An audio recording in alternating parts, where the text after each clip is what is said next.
উম্মত বলে হুসাইনের মাহফিল করলে নাকি শিয়া হয়ে যায়, আলীর কথা বললে নাকি শিয়া হয়ে যায়, ফাতেমাতুজ জাহরার কথা বললে নাকি শিয়া হয়ে যায়, আহলে বাইতের কথা বললে নাকি শিয়া হয়ে যায়। এটা আজকের ফতোয়া নয়, এটা হযরত ইমাম শাফি কি বলেছিল। ইমাম শাফি বলেন আহলে বাইতের কথা বলতে গেলে যদি শিয়া হয়ে যায়, আমি ইমাম শাফি শিয়া হতে রাজি আছি। কেন? হুসাইন হাসান মাওলা আলী শিয়াদের নয়, হুসাইন হাসান মাওলা আলী সুন্নিদের। আপনারা কেন হুসাইনকে দিয়ে দিচ্ছেন, কেন হাসানকে দিয়ে দিচ্ছেন, কেন মাওলা আলীকে দিয়ে দিচ্ছেন, কেন পাক পঞ্জাতনকে দিয়ে দিচ্ছেন, কেন আহলে বাইতকে দিয়ে দিচ্ছেন? আরে সোনার বাংলায় সেই শায়ে সিরকুট আহলে বাইত না আসলে জামিয়া পাইতাম কোত্থেকে? আহলে বাইত গাউসুল জামান আল্লামা তৈয়ব শাহবাজি না আসলে জশ্নে জুলুস পাইতাম কোত্থেকে? গাউসুল আজম ভান্ডারী না আসলে প্রেমের বাগান হইতো কোত্থেকে? আমাদেরকে আজকে শেখানো হয় আহলে বাইতের কথা বলিও না, আহলে বাইতের কথা বলিও না। কেন? সাহাবী রাসূল সবাই আমাদের মাথার তাজ, সাহাবায়ে کرام অবশ্যই কুল্লুহুম উদুল, কিন্তু আহলে বাইতকে বাদ দিয়ে নয়, আমরা সাহাবীদেরকেও মাথার উপর রাখবো, আমরা আহলে বাইতের গোলামিকেও বুকের উপর রাখবো। হুসাইন বাদ দিলে ঈমান থাকে না, হুসাইন বুকে নিলে ঈমান থাকে। আমরা কারবালায় উম্মত বেঈমানি করেছে, 1400 বছর পরেও কি বেঈমানি করবেন? 1400 বছর পরেও কি কুফার এজিদের কণ্ঠে কথা বলবেন? 1400 বছর পরেও কি সিমার ইবনে সিয়াদের মিশন বাস্তবায়ন হবে? তাহলে আজ অধ্যক্ষ আল্লামা জালালউদ্দিন আল কাদেরীর প্রতিষ্ঠিত এই সদায়ে কারবালার মাহফিল থেকে উচ্চ কণ্ঠে ডাক দেওয়া হোক, হুসাইন আপনাকে সালাম, আসসালাম ইয়া হুসাইন, আসসালাম ইয়া হুসাইন, আসসালাম ইয়া হুসাইন। সাহাবায়ে کرام বলেন বালা ইয়া রাসূলুল্লাহ, নবী গো বলেন না কে দাদা দাদির দিক থেকে সবার সেরা, কে বাবা মায়ের দিক থেকে সবার সেরা, কে চাচা আর ফুফির দিক থেকে সবার সেরা, কে খালার মামার দিক থেকে সবার সেরা? আমার নবী বলেন হুমাল হাসান ওয়াল হুসাইন, তারা হাসান হুসাইন, তাদের হাসান হুসাইন জাদ্দুহুমা রাসূলুল্লাহ সাল্লাল্লাহু আলাইহি ওয়াসাল্লাম, তাদের নানার নাম রাহমাতুল লিল আলামিন, ওয়া জাদ্দাতুহুমা খাদিজাতু বিনতে খুয়াইলিদ, তাদের নানির নাম আম্মা জান খাদিজাতুল কুবরা, ওয়া উম্মুহুমা ফাতেমাতু বিনতে রাসূলিল্লাহ, তাদের মায়ের নাম ফাতেমা বিনতে রাসূলিল্লাহ আলাইহিস সালাম, ওয়া আবুহুমা আলী ইবনে আবি তালিব রাদিয়াল্লাহু তাআলা আনহু, তাদের বাবার নাম আলী ইবনে আবি তালিব, ওয়া আম্মুহুমা তাদের চাচার নাম জাফর ইবনে আবি তালিব, ওয়া আম্মাতুহুমা তাদের ফুফির নাম উম্মে হানি বিনতে আবি তালিব, ওয়া খালুহুমা তাদের মামার নাম আল কাসিম ইবনে রাসূলিল্লাহ আলাইহিস সালাম, তাদের চাচার নাম তাদের মামার নাম কাসিম ইবনে রাসূলিল্লাহ, ওয়া খালাতুহুমা তাদের খালার নাম যায়নাবু ওয়া রুকাইয়াতু ওয়া উম্মু কুলসুমিন বানাতু রাসূলিল্লাহ, তাদের খালার নাম যায়নাব, রুকিয়া, উম্মে কুলসুম, যারা রাসূল পাকের শাহজাদি। আমার রাসূল বলেন জাদ্দুহুমা ফিল জান্নাহ, হাসান হুসাইনের নানা নানি জান্নাতে, ওয়া আবুহুমা ফিল জান্নাহ, হাসান হুসাইনের মা বাবা জান্নাতে, ওয়া আম্মুহুমা ফিল জান্নাহ, হাসান হুসাইনের মামা জান্নাতে, ওয়া আম্মাতুহুমা ফিল জান্নাহ, হাসান হুসাইনের ফুফি জান্নাতে, ওয়া খালাতুহুমা ফিল জান্নাহ, হাসান হুসাইনের খালারও জান্নাতে, ওয়া হুমা ফিল জান্নাহ, হাসান হুসাইনও জান্নাতে, ওয়া মান আহাব্বাহুমা ফিল জান্নাহ, হাসান হুসাইনকে যারা ভালোবাসবে তারাও জান্নাতে চলে যাবে। কেন? হুসাইনি প্রেমে উজ্জীবিত হবে। জান্নাত হুসাইনের হাতে রয়ে গেছে, জান্নাত হাসানের হাতে রয়ে গেছে। আমি যদি আপনার একটু করে বুঝাই আপনি বুঝবেন। আমার রাসূল বলেন আল হাসানু ওয়াল হুসাইনু সাইয়্যিদা শাবাবিল জান্নাহ, আমার হাসান হুসাইন জান্নাতের যুবকদের প্রেসিডেন্ট। জান্নাতের যুবক ছাড়া তো আর কেউ যাবে না, সবাই তো যুবক হয়ে যাবে। জান্নাতের প্রেসিডেন্টের নাম হাসান হুসাইন। আপনারা যারা প্রবাসে যান আপনাদের তিনটা জিনিস লাগে।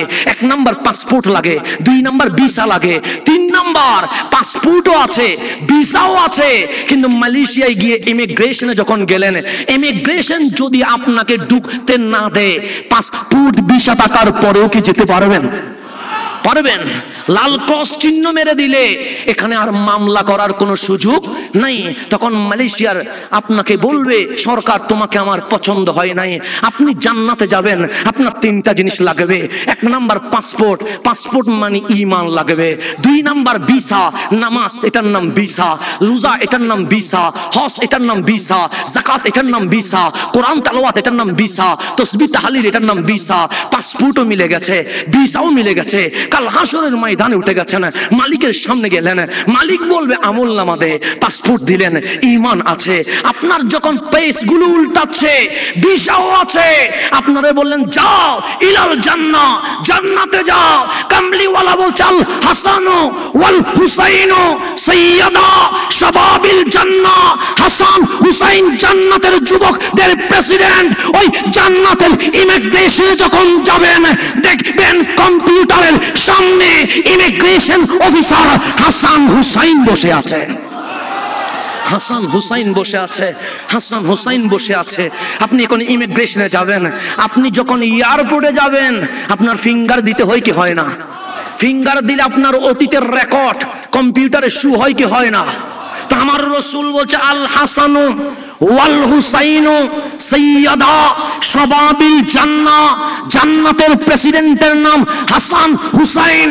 জান্নাতে যেতে গেলে ইমিগ্রেশন অফিসার হাসান হুসাইনের সিল লাগবে। পাসপোর্ট নিলেন, ভিসা নিলেন, কিন্তু ইমিগ্রেশনে দিলেন হাসান হুসাইন, পাসপোর্ট উল্টাইলেন, বললেন ফিঙ্গার দাও, ফিঙ্গার দিলেন, দেখলেন পাসপোর্ট উল্টালেন। কম্পিউটার বলছে এসিডি, কম্পিউটার বলছে এসিডি।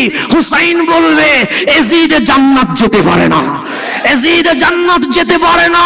কিন্তু আমার মতো আপনার মতো নাদান যখন ইমিগ্রেশনে যাব, আমার পাসপোর্ট যখন নিবে, আমার হাসান দেখবে, আমার হুসাইন দেখবে, সে ফিঙ্গার দে। আমরা সুন্নিরা ফিঙ্গার দিতে দেরি, কম্পিউটার বলবে হাসানি হুসাইনি। কথা ঠিক কিনা? কম্পিউটার বলবে আমরা হাসানি, আমরা হুসাইনি। হাসান হুসাইন বলবে জান্নাত তো হাসানিদের জন্য, জান্নাত তো হুসাইনিদের জন্য। হুসাইনি প্রেমে উজ্জীবিত এই কারণে হতে হবে, আমার মালিক জান্নাতের চাবি আমার মুস্তাফাকে দিয়ে দিয়েছে, আমার মুস্তাফা জান্নাতের চাবি আমার হাসান হুসাইনকে দিয়ে দিয়েছেন। বাস আমার কথাকে আমি শেষ দিকে নিয়ে আসবো, যেহেতু আমার সময় নির্ধারিত। আমার রাসূল বলছেন হাযা আবনায়া, হাসান হুসাইন আমার ছেলে। ওয়ামান আহাব্বাহুমা আহাব্বানি, যে হাসান হুসাইনকে ভালোবাসবে তারা আমি নবীকে ভালোবাসবে। ওয়ামান আহাব্বানি আহাব্বাহুল্লাহ, যে আমারে ভালোবাসবে সে মাওলারে ভালোবাসবে। আপনি আরো 10 মিনিট বলতে পারবেন। জি 10 মিনিট বলতে পারবেন। শুকরান, মাশাআল্লাহ, আলহামদুলিল্লাহ। আমি আসলে আজকে ভয়ে আছি, যিনারা উপস্থাপনা করছেন ওনারাও আমার উস্তাদ। সবাই উস্তাদ হইলে ছাত্র কেমনে কথা বলে। আজকে আমার সবক দিচ্ছি, আমি আমার পড়ার সবক দিচ্ছি, আমার উস্তাদরা আমার ভুল হইলে শুধরাইয়া দিয়ে দিবে ইনশাআল্লাহ। এখন শোনা, আমার রাসূল বলছে হাযা আবনায়া, আমার হাসান হুসাইন আমার সন্তান, নাতি নয়। হ্যাঁ, ফাতেমার আলীর ঘরে এসেছে, কিন্তু তারা এর বাবা হিসেবে আমি নবী বিশ্ববাসীকে জানিয়ে দিলাম হাসান হুসাইন হচ্ছে আমার ছেলে। তারপর আমার রাসূল বলছে যে হাসান হুসাইনকে ভালোবাসে সে আমি নবীকে ভালোবাসে, যে আমি নবীকে ভালোবাসে সে আমার আল্লাহকে ভালোবাসে, যে আল্লাহরে ভালোবাসে আদখালাহুল জান্নাহ, তারা আল্লাহ জান্নাতে প্রবেশ করিয়ে দেয়। ওয়ামান আবগাদাহুমা, আর যে হাসান হুসাইনকে নারাজ করে, হাসান হুসাইনের প্রতি বিদ্বেষ রাখে, হাসান হুসাইনকে হিংসে করে, আবগাদানি, সে আমার প্রতি বিদ্বেষ রাখলো। ওয়ামান আবগাদানি, যে আমাকে নারাজ করেছে, আবগাদাহুল্লাহ, সে আল্লাহরে নারাজ করেছে। ওয়ামান আবগাদাহুল্লাহ, যে আল্লাহরে অসন্তুষ্ট করেছে, আদখালাহুন নার, সে জাহান্নামে চলে যাচ্ছে। হাসান হুসাইনকে ভালোবাসলে জান্নাত, হাসান হুসাইনকে ঘৃণা করলে জাহান্নাম। আমরা উম্মত হইয়া বড় জুলুম করেছি। আমার কামলিওয়ালা নবী বারবার সতর্ক করেছে, আমার হুসাইন বড় দামি, আমার হাসান বড় দামি।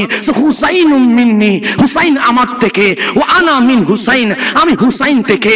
আমার বাবা যদি বলে হাসান আমার থেকে মানা যায়, কিন্তু বাবা যদি বলে হাসান থেকে আমি বাবা, কেউ মানবে না। কারণ ছেলে থেকে বাবা হয় না, বাবা থেকে ছেলে হয়, নানা থেকে নাতি হয়, নাতি থেকে কখনো নানা হয় না। কিন্তু আমার রাসূল বলছেন হাসান আল হুসাইন মিন্নি, হুসাইন আমার থেকে, ও আনা মিন হুসাইন, আমি হুসাইন থেকে। কেন? হুসাইন শুধু ব্যক্তির নাম নয়, হুসাইন ঈমানের নাম। হুসাইন ঈমানের নাম। এখন আসেন গভীরভাবে যদি খেয়াল করেন, আমার রাসূল কেমনে হুসাইনের উপর জুলুম করেছে। দাড়ি রেখে, টুপি রেখে, জুব্বা রেখে, বাচ্চা কাঁদবে এটাই তো স্বাভাবিক, কিন্তু আম্মা জান ফাতেমাতুজ জাহরার ঘরে হুসাইন কাঁদছে। আমার নবী ডাক দিয়ে বললেন, ফাতেমা কাঁদছে কে? আম্মা জান ফাতেমা হাসি দিয়ে বলে, ইয়া রাসূলুল্লাহ, ঘরে বাচ্চা আছে, বাচ্চা থাকলে তো কাঁদবে। আমার নবী বলে, হুসাইন কাঁদছে না? ফাতেমাতুজ জাহরা বললেন, হ্যাঁ হ্যাঁ হুসাইন কাঁদছে। আমার রাসূল বললেন, ফাতেমা সবাই কাঁদবে আমি মেনে নিতে পারি, আমার হুসাইন কাঁদলে আমি মানতে পারি না। ফাতেমা তোমাকে দায়িত্ব দিয়ে গেলাম, আমার হুসাইন যেন না কাঁদে। হুসাইন এসে বললেন, না না আমি ঘোড়ায় চড়বো, ঘোড়ায় চড়লে তো পড়ে যাবে। কামলিওয়ালা নিজে ঘোড়া হয়ে গেলেন। ঘোড়া তো লাগাম লাগে, লাগাম ছাড়া ঘোড়া তো জমে না। হুসাইনকে বললেন, হুসাইন সবচেয়ে দামি ঘোড়া তোমার জন্য এনেছি। হুসাইন বললেন, না না জান ঘোড়া কোথায়? কামলিওয়ালা ঘোড়া হয়ে গেছে। হুসাইন আমার পিঠের উপর উঠো না। হুসাইন পিঠের উপর উঠলেন, হাসান পিঠের উপর উঠলেন। হুসাইন বললেন, ভালো লাগছে না। আমার কামলিওয়ালা বলে, আমি ঘোড়া হয়ে গেছি, ভালো লাগছে না কেন? সে নবীরে লাগাম কোথায়? লাগাম দিয়ে ঘোড়াকে বাড়ি দিলে ঘোড়া সামনের দিকে যায়, কিন্তু এমন ঘোড়া দিলেন লাগাম তো নাই। আপনি বলেন বাবলি কাটার চুল রাখা সুন্নাহ। আমার কামলিওয়ালাকে জিজ্ঞেস করেন, ওগো নবী বাবলি কাটা চুল কেন রেখেছেন? আমার বিস্তান বলছে, হুসাইন যখন বলছে লাগাম কই, কামলিওয়ালা পাগড়ি খুলে বাবলি কাটা চুল ধরে বলে, হুসাইন কে বলেছে লাগাম নাই? আমার বাবলি কাটা চুল আমার হুসাইনের জন্য আমি লাগাম করে দিয়েছি। হুসাইন আপনাকে সালাম, আপনি পিঠের উপর উঠে গেছেন। হুসাইন আমার নবীর বাবলি কাটা চুল ধরে বলছে, ঘোড়ার লাগামটা না কত সুন্দর। হুসাইন বললেন, গাড়িতে চড়বো। আমার কামলিওয়ালা নিজের কাঁধে নিয়ে নিয়েছেন। হুসাইন বলে, আমি খেলবো। আমার কামলিওয়ালা বলেন, আরাফা মিনাতে খেলতে দিব না। নিজের পেটকে খেলার মাঠ বানিয়ে দিয়েছেন। কেন? হুসাইন ব্যথা পাইলে নবী ব্যথা পায়, হুসাইন কাঁদলে আমার নবী কাঁদে, হুসাইন হাসলে আমার নবী হাসে। বারবার উম্মতকে বলেছেন, আমার হুসাইনের ব্যাপারে খেয়াল রাখিও, আমার হাসানের ব্যাপারে খেয়াল রাখিও। এশারের নামাজ চলছে, উম্মতের জন্য নবী তো রউফুর রহিম। আমার নবী বললেন, একলা নামাজ পড়ো, সিজদা লম্বা করে দাও, রুকু লম্বা করে দাও, কেরাত লম্বা করে দাও, কিন্তু জামাতে যখন নামাজ পড়বা তখন একটু শর্ট করিও। কেন? সেখানে বৃদ্ধ মানুষও তো থাকে, অসুস্থ মানুষও তো থাকে, বাচ্চাও তো নামাজ পড়ে। রহমতুল লিল আলামিন উম্মতের কষ্ট সইতে পারে না। আজ এশারের নামাজের ইমামতি করছে, রহমতুল লিল আলামিন সিজদায় চলে গেছে, হুসাইন উঠে গেছে পিঠের উপরে। আমার নবী আজ তিনবার সুবহান রাব্বিয়াল আলা বলেছে, কিন্তু আজকে আমার নবী উঠে না। 5 বার বলেছে, কামলিওয়ালা উঠে না। 7 বার বলেছে, কামলিওয়ালা উঠে না। 9 বার বলেছে, কামলিওয়ালা উঠে না। 10 মিনিট চলে গেছে, সাহাবায়ে কেরাম বলছেন, নাহনু নাখাফ, আমরা ভয় পেয়ে গেছি, হয়তো রহমতুল লিল আলামিন মওলার মেহমান হয়ে গেছে। 20 মিনিট চলে গেছে, রহমতুল লিল আলামিন উঠে না। কয়েকজন সাহাবী বলে, মাথা উঁচু করে দেখলাম নবীজির পিঠের উপর হুসাইন বসে আছে। 30 মিনিট চলে গেছে, হুসাইন নিজের মন মতো নেমেছেন, কামলিওয়ালা নামাজ শেষ করেছেন। সাহাবায়ে কেরাম চিৎকার করে কান্নাকাটি করে দিয়েছেন। আমার রাসূল বলেন, মা বালুকুম, কি হলো তোমাদের? তখন সাহাবী বলেন, নাহনু নাখাফ, আমরা ভয় পেয়ে গেছি। আমার রাসূল বলেন, লিমাজা, কেন ভয় পেয়েছো? আপনি যে সিজদায় পড়ে গেছেন, এরকম দেরি তো কখনো করেন না। আজ এমন কি হয়ে গেছে আপনার সিজদা লম্বা হয়ে গেছে? আমার রাসূল বলেন, ওই তো দেখছো না হুসাইন, তাকে আমি বেশি ভালোবাসি, সে পিঠের উপর উঠে গেছিল। আমি যদি সিজদা থেকে উঠে যায় হুসাইন পড়ে যাবে, হুসাইন যদি পড়ে যায় ব্যথা পাবে, হুসাইন যদি ব্যথা পায় উফ বলবে, হুসাইন যদি উফ বলে আমি নবী সইতে পারি না। যার জন্য রহমতুল লিল আলামিন সিজদা পর্যন্ত লম্বা করে দিয়েছে। ওঠার নাম হুসাইন। কত জালেম উম্মত নামধারী জালেম এজিদ, কত জালেম শিমার ইবনে জিয়াদ, আমার হুসাইন কারবালায় ঘোড়ার উপর উঠে গেছে। আপনি বলবেন নবী তো মনে হয় মদিনায়। হাদিস খুলেন, আল বিদায়া ওয়ান নিহায়া ইতিহাসের কিতাব খুলেন, আল মুস্তাদরাক খুলেন, খাসাইসুল কুবরা খুলেন। যেদিন 10ই মুহররম আমার হুসাইনকে শহীদ করা হচ্ছে, আমার নবী মদিনায় নয়, আমার নবী কারবালায় চলে গেছে। এটা আমার বাবা বলে নাই, এটা আমার দাদা বলে নাই, এটা জালালউদ্দিন আল কাদেরী বলে নাই, এটা শেরে মিল্লাত আল্লামা ওবাইদুল হক নাইমি বলে নাই, এটা মুহাদ্দিসিন کرام বলেছেন আমার নবী কারবালায় নাই। মুহাদ্দিসগণ বলে আমরা বলি নাই, এটা সাহাবায়ে کرام বলেছেন। আব্দুল্লাহ ইবনে আব্বাস বলেছেন, আব্দুল্লাহ ইবনে ওমর বলেছেন, হযরত উম্মে সালমা বলেছেন রাদিয়াল্লাহু তাআলা আনহুম। হযরত উম্মে সালমা বলছে আল বিদায়া ওয়ান নিহায়ার মধ্যে, আমি স্বপ্ন দেখছি আলা রাসিহি ওয়া লিহিয়াতিহি আত-তুরাব, আমার নবীর মাথায়, আমার নবীর দাড়ি মোবারক বালিতে আবৃত হয়ে আছে, পুরো চেহারায় ওয়াদুহা মলিন হয়ে আছে। তখন ফাকুলতু মা লাকা ইয়া রাসূলুল্লাহ, আমি নবীজির বাপরে কাটা চুল যখন এলোমেলো দেখলাম, আমি যখন দাড়ি মোবারকের মধ্যে বালিকানা মিশ্রিত দেখলাম, তখন আমি বললাম ইয়া রাসূলুল্লাহ আপনার কি হয়েছে? আমার নবী বললেন ওগো উম্মে সালমা, তুমি মদিনায় ঘুমাচ্ছ, আমি তো রওজায় নাই, আমি তো কারবালায় চলে এসেছি। যেই হুসাইন চুট্টকালে কাঁদলে আমার নবী বলে ফাতেমা আমি সইতে পারি না। যেই হুসাইন সিজদা থেকে পড়ে গেলে ব্যথা পাবে বলে নবীজি সিজদা লম্বা করে দিয়েছে। আজ ওই নবী মদিনায় নাই, কারবালায় চলে গেছে। আমি বলি নাই, সাহাবায়ে کرام বলছে কারবালায় চলে গেছে রহমতুল লিল আলামিন। হুসাইন ঘোড়ার উপর উঠে গেছে। আমার নবী তো আর চিৎকার দিয়ে বলে নাই হুসাইন ঘোড়ায় উঠলে আমার ব্যথা লাগে। আজ পিঠের উপর বল্লমের পর বল্লম আবৃত হয়েছে। কই আমার সোনার মদিনা চিৎকার করে বলে নাই হুসাইনকে মেরো না, হুসাইন মারলে আমার ব্যথা হয়। আজ তরবারির আঘাতে হুসাইনের শরীর আঘাতে সম্পূর্ণ আবৃত হয়ে গেছে। কই কামলিওয়ালা তো সেদিন চিৎকার করে নাই। কারবালার জমিন হুসাইনের রক্তে লাল হয়ে গেছে। কই আমার নবী তো সেদিন চিৎকার করে নাই। হুসাইন গোড়া থেকে পড়ে গেছে। সীমার হুসাইনের পিঠের উপর বসে গেছে। ইবনে জিয়াদ হুসাইনের চেহারা চিপে ধরেছে। আজ যদি চোখ তাকে সোনার মদিনায় জিজ্ঞেস করেন অগুকাম নবী গো, ফাতেমার কোলে হুসাইন কাঁদছিল, আপনি নাকি সইতে পারেন নাই। মসজিদে নববীতে হুসাইন পিঠে উঠেছিল বিদায়, হুসাইন পড়ে গেলে আপনি ব্যথা পান বিদায়, সিজদা লম্বা করে দিয়েছেন। হাদিস বলছে আপনি সোনার মদিনায় নয়, আপনি কারবালায় চলে গেছেন। আপনি হুসাইনের শাহাদাতের সময় কারবালায় ছিলেন। আজ হুসাইন গোড়া থেকে পড়ে গেছে। কই আপনি তো চিৎকার করেন নাই। আজ হুসাইনের রক্ত কারবালার জমিন লাল হয়ে গেছে। কই আপনি তো চিৎকার করেন নাই। আজ হুসাইনের গায়ের উপর সীমার বসে গেছে। কই আপনি তো চিৎকার করেন নাই। আজ হুসাইনের গর্দানে সীমার তরবারি তুলে দিয়েছে। কই আপনি তো চিৎকার করেন নাই। কামলিওয়ালারে জিজ্ঞেস করেন নবী গো দরজা ধরলেন কেমনে? আমার নবী চিৎকার দিয়ে বলবে উম্মত আহা ফাতেমার কোলে হুসাইন কাঁদলে আমি সইতে পারি না, সিজদা থেকে হুসাইন পড়ে গেলে আমি সইতে পারি না, কিন্তু কারবালার জমিনে হুসাইনের প্রত্যেকটা রক্তের ফোঁটা আমি শিশির মধ্যে ভরে নিয়েছি, মেনে নিয়েছি। কেন? হুসাইনের রক্তের বদলায় আমার উম্মতকে কাল হাসরের ময়দানে জান্নাতে সুপারিশ করা হবে। আজকে কত জালেম উম্মত, আজকে কত জালেম উম্মত কুফায় বেঈমানি করেছে। আজকে এখন 1400 বছর পর উম্মত বলে হুসাইনের মাহফিল করলে নাকি শিয়া হয়ে যায়, আলীর কথা বললে নাকি শিয়া হয়ে যায়, ফাতেমাতুজ জাহরার কথা বললে নাকি শিয়া হয়ে যায়, আহলে বাইতের কথা বললে নাকি শিয়া হয়ে যায়। এটা আজকের ফতোয়া নয়, এটা হযরত ইমাম শাফি কি বলেছিল। ইমাম শাফি বলেন আহলে বাইতের কথা বলতে গেলে যদি শিয়া হয়ে যায়, আমি ইমাম শাফি শিয়া হতে রাজি আছি। কেন? হুসাইন হাসান মাওলা আলী শিয়াদের নয়, হুসাইন হাসান মাওলা আলী সুন্নিদের। আপনারা কেন হুসাইনকে দিয়ে দিচ্ছেন? কেন হাসানকে দিয়ে দিচ্ছেন? কেন মাওলা আলীকে দিয়ে দিচ্ছেন? কেন পাক পঞ্জাতনকে দিয়ে দিচ্ছেন? কেন আহলে বাইতকে দিয়ে দিচ্ছেন? আরে সোনার বাংলায় সেই শায়ে সিরকুট আহলে বাইত না আসলে জামিয়া পাইতাম কোত্থেকে? আহলে বাইত গাউসে জামান আল্লামা তৈয়ব শাহবাজি না আসলে জশ্নে জুলুস পাইতাম কোত্থেকে? গাউসুল আজম ভান্ডারী না আসলে প্রেমের বাগান হইতো কোত্থেকে? আমাদেরকে আজকে শেখানো হয় আহলে বাইতের কথা বলিও না, আহলে বাইতের কথা বলিও না। কেন? সাহাবী রাসূল সবাই আমাদের মাথার তাজ, সাহাবায়ে کرام অবশ্যই কুল্লুহুম উদুল, কিন্তু আহলে বাইতকে বাদ দিয়ে নয়।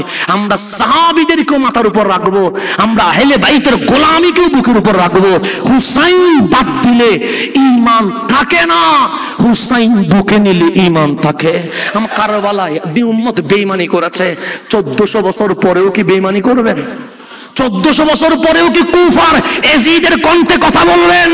1400 বছর পরেও কি সিমার ইবনে জিয়াদের মিশন বাস্তবায়ন হবে? তাহলে আজ অধ্যক্ষ আল্লামা জালালউদ্দিন আল কাদেরীর প্রতিষ্ঠিত এই সদায়ে কারবালার মাহফিল থেকে উচ্চ কণ্ঠে ডাক দেওয়া হোক, হুসাইন আপনাকে সালাম, আসসালাম ইয়া হুসাইন, আসসালাম ইয়া হুসাইন, আসসালাম ইয়া হুসাইন, আসসালামু আলাইকুম ওয়া রাহমাতুল্লাহি ওয়া বারাকাতুহু।